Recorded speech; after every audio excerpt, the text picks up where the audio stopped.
रामकृष्ण हरी. तुकाराम महाराज गाथा अभंग आणि भावार्थ. अभंग 242. धाकुट्याच्या मुखी घास घाली माता, वरी करी सत्ता शहानिया.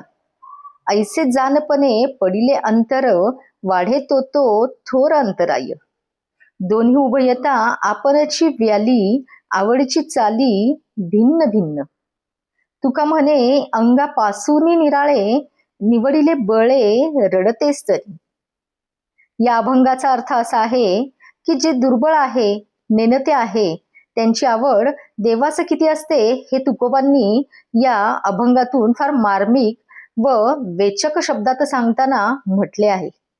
जो वयाने लहान असतो त्याच्या मुखात आई प्रेमाने घास घालते व त्यास भरविते, व जे मोठ्या वयाचा व शहाणा झालेला असतो त्यास नाना प्रकारची कामे सांगून ती त्याच्यावर सत्ता गाजविते.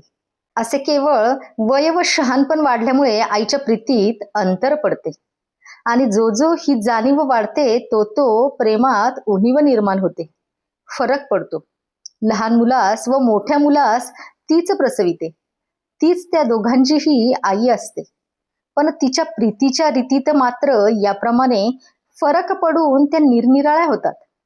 तेव्हा तुकाराम महाराज म्हणतात, ती जाणत्या व शहाण्या मुलास आपल्या अंगापासून दूर लोटते व जे तान्हे मूल पाळण्यात रडत असते त्यास मोठ्या प्रेमाने जवळ घेऊन स्तनास लावित असते. तेव्हा आपण नेणतेच राहणे बरे, असे तुकाराम महाराज म्हणतात. पांडुरंग पांडुरंग.